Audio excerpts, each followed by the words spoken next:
летит, ребят. Охренеть! Охренеть! Вау! Ого! Я думал, что уже наше приключение закончилось. Мы все отсняли и вроде идем домой, но, друзья, вон там пожар начинается. И если мы сейчас не успеем спуститься, а спускаться нам, наверное, час, то хер его знает. Ситуация реально сложилась. Мы отрезаны огнем. Разгорелся пожар. Единственное место, которое может нас спуститься, это только вот здесь. И мы не можем, мы не можем спуститься.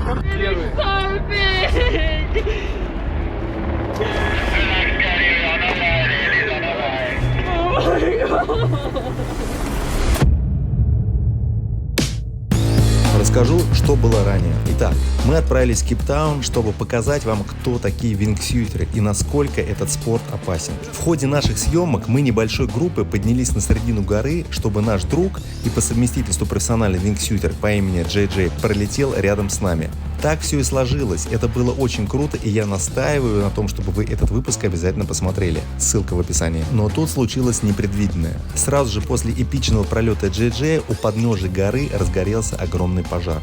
А это означало только одно. У нас есть немного времени на спасение, но мы об этом пока еще не знали. В этом выпуске я расскажу вам, что значит оказаться окруженным огнем, насколько это опасно и как в такой ситуации спастись. То, что вы сейчас увидите, это было, пожалуй, самой опасной ситуацией, когда-либо происходившей у нас на съемках. Ну что, устраивайтесь поудобнее и смотрим.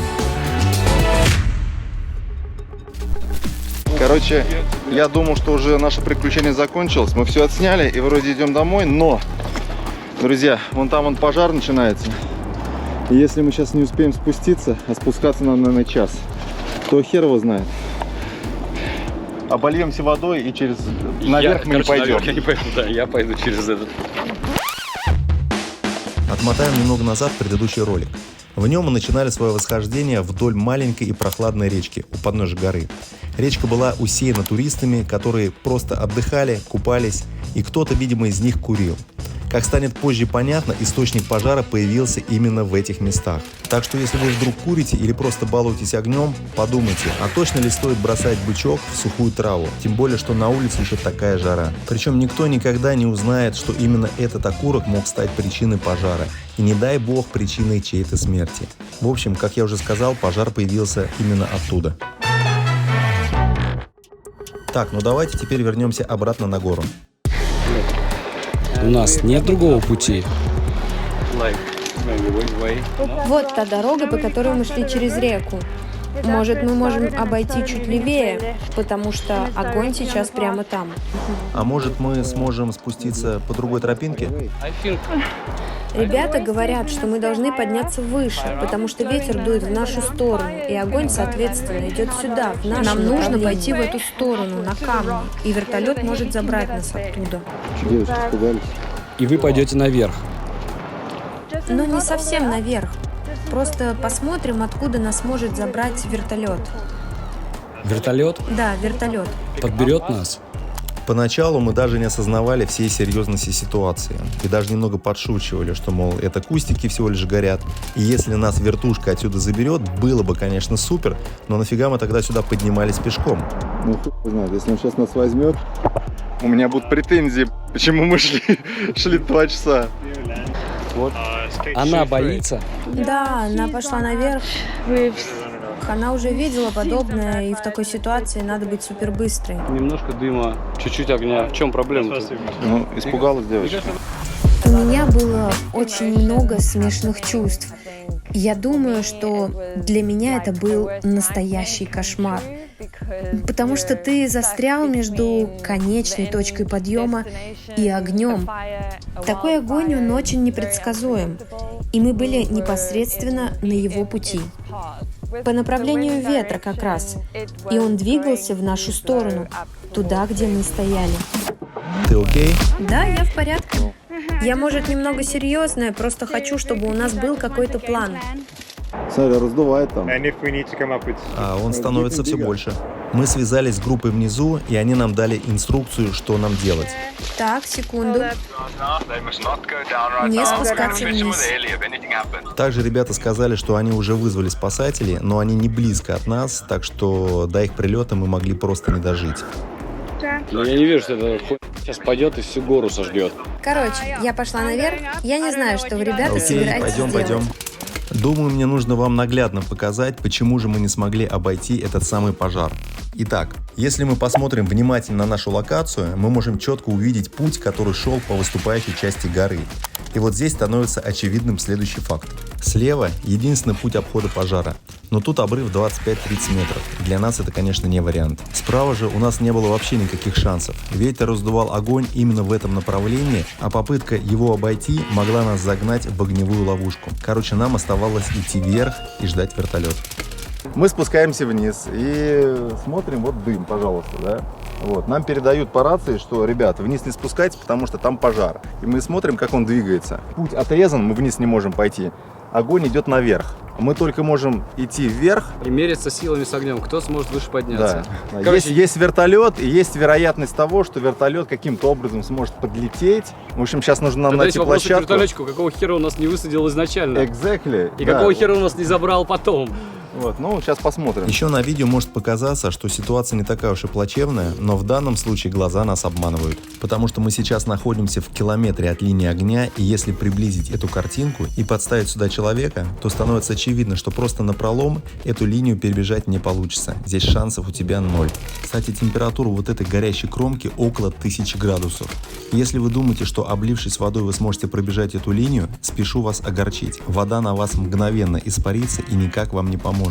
Ну и, конечно, угарный газ. Его не стоит недооценивать. Если вы его вдохнете всего лишь один раз, встреча с головокружением, параличом и остановкой сердца будут вашими дальнейшими инстанциями. Как вы понимаете, в таких условиях абсолютно нереально пробежать даже 20 метров. Ты просто рухнешь в середине пожара и останешься там обгорать вместе с ветками, кустарниками, ну и там местными змеями. Перспектива, в общем, так себе.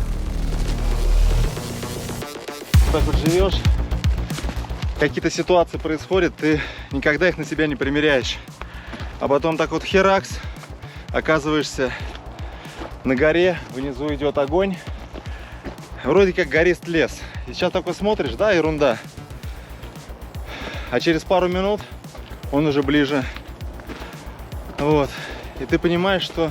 А вот так вот и бывает. Самое главное, что вроде бы горы большие, их много, Да. а мы как-то отрезаны ущельями, а он идет прямо на нас. И как-то так получилось, что... Воды у нас нету. Силы. Батарейки все сели, связи нету. Это вот последняя запись. Дорогой бортовой журнал. Да.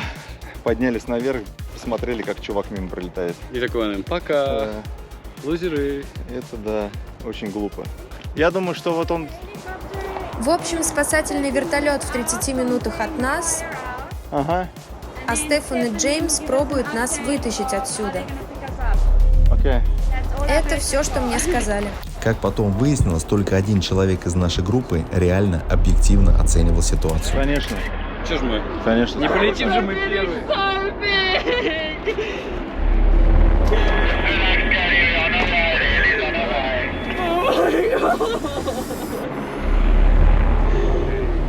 Okay, come, let's go. Do I have to speak to Ryan? Okay. Let's go.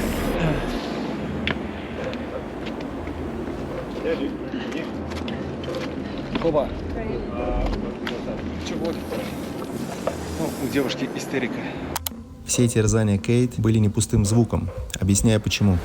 Кейти – жена Джей Джея. У нее просто колоссальный опыт в хайкинге, так как вместе с ним они покорили немало местных вершин. Поэтому она знает все тропы и все подводные камни этого увлекательного спорта.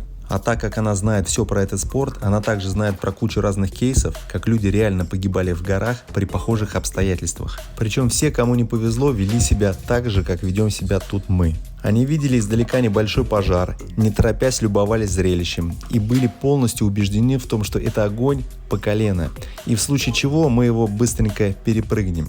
По факту же этот пожар загонял людей к страшной гибели. Они бежали от него в гору, но он был намного быстрее, чем скорость их подъема вверх. Сложив все исходные данные с этими кейсами, она быстро поняла, что если мы тут остаемся, то нам каранты. На наше счастье, наш пилот Джеймс все еще находился внизу, и он без секунды сомнения рванул к нам на помощь. Фактически он мог вообще не париться и дождаться службы спасения, так как туристические вертолеты вообще не предназначены для подобных миссий. Так, нас пытаются эвакуировать. Ситуация реально сложилась. Но мы отрезаны огнем. Разгорелся пожар. И единственное место, которое может нас спуститься, это только вот здесь. И мы не можем, спуститься. Вертушка нас эвакуирует. Мне было чудовищно страшно и сильно тревожно. Наверное, я из тех людей, которых называют пессимистами. Наверное, не стоило мне это говорить. Но, в общем, это было тяжело. Мы пытались принять какие-то верные решения, куда нам пойти и что нам делать. Нам сказали, что пожарные вертолеты уже в пути, чтобы подавить этот огонь. И мы приняли решение забраться выше на гору, туда, где больше камней, и мы были на менее ветреной стороне. И мы, в конце концов, убедили вас, ребята. Мы вместе приняли решение и забрались выше. Мы как бы создали большее расстояние между огнем и нами, чтобы нам не пришлось бежать. На самом деле, наше спасение оказалось не так близко, как могло показаться.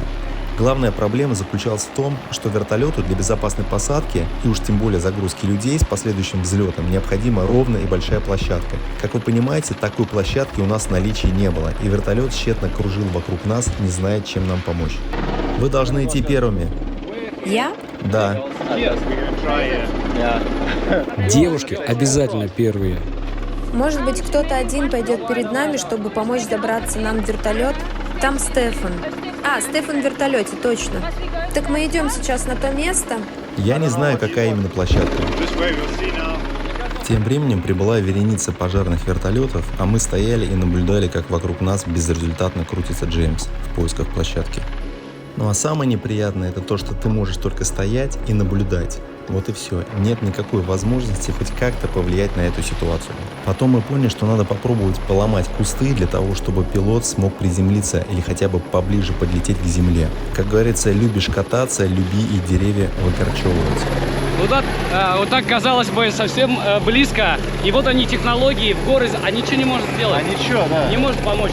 И ты никогда не думал, что вот тебя возьмет, коснется такая ситуация? Да, какой-то там костерчик внизу, а спуститься не можем, и дым идет вверх. А идти дальше некуда, а лес до верхотуры. И уже дышать уже сложно. Реально, и пожарки не могут подъехать. Прикинь, вот ситуация.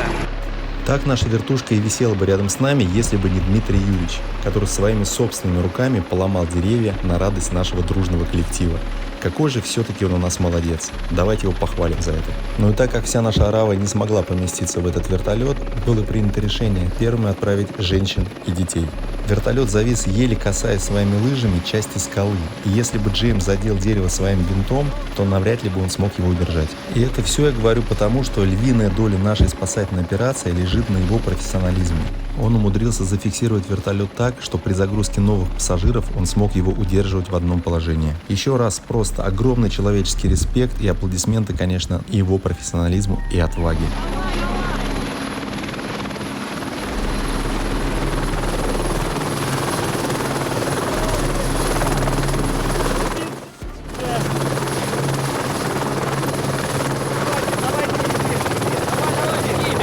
Беги на!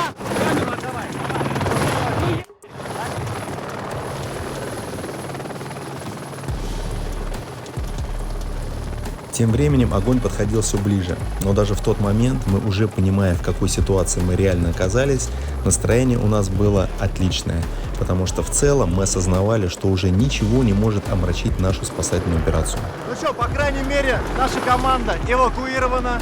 Мы уж как-нибудь разберемся, я думаю, мы найдем тропу. Я думаю, мы сами спустимся. Самое главное, девчонки, там уже истерика была. Вот. Все, мы всех спасли. Мы сами Да. остались. И оператор нам на будущее тоже нужен. Ну, Да. если мы выживем, конечно. Ну, один у нас там есть. Я думаю, что... Я Да. думаю, выживем. Ты видел, как я сломал елки? Ты красавчик. Просто я эти елки вырвал с корнем, у меня теперь все руки вон в этих. Да, у меня тоже. А ты- Я ты- просто пнулся, а ты делки вырвал. Слушайте, ну чё, вот такая ситуация, нас эвакуируют. Мы отправили всю команду. Мы, как капитаны корабля, Уходим последними. ну, корабль не покидали. Ну, как бы... Ну все, что, пока здесь ждем, если огонь будет ближе подходить, то будем менять место дислокации. Такая тема. Рации у нас нету, мобилы у нас все кончились, сели. Слушай, ну что, давай я выключу, потом, Да. знаешь, когда включу, когда вертушка подлетит, Давай, прям в ее, Давай. и прям с ней пойду. отлично. План. Давайте, ребят, а вы никуда не уходите. Ну а потом настала наша очередь на посадку, и весь этот пожар, мягко говоря, был для нас, конечно же, неприятной ситуацией, и по ощущениям он длился вечность, но это все уже позади, и внизу нас ждали спасатели, которые только сейчас смогли добраться до места. Ну и, конечно, я был очень счастлив, и не только потому, что были все спасены, но и потому, что мы спустились на вертолете. Спускаться пешком, ну вот очень не хотелось. Этот подъем в такую жару нас полностью вымотал. Короче, будем считать, что все эти обстоятельства сложились в нашу пользу. Плюсом ко всему, на одно удивительное событие в нашей жизни прибавилось. Ну и отдельный респект Джеймсу. Далеко не каждый пилот пошел бы на такой риск, на туристическом вертолете подбирать людей со скал. Это довольно опасно. Но, судя по всему, Джеймсу нравятся прогулки с нами. Короче, Джеймсу орден мужества. Можно было подытожить это видео каким-нибудь нравоучением или советом. Ну какой тут совет дашь? Иногда мы попадаем в довольно глупые и странные ситуации. Не по своей вине. И зачастую от нас мало что зависит. Поэтому в голову пришла вот такая одна великая цитата. «Кайфуйте, жизнь одна». Ольга Бузова, на секундочку. Ну и напоследок, будьте внимательны, когда идете в горы, в лес. Я не буду причитать, но просто имейте в виду, что случиться может все, что угодно. Берегите себя. Увидимся.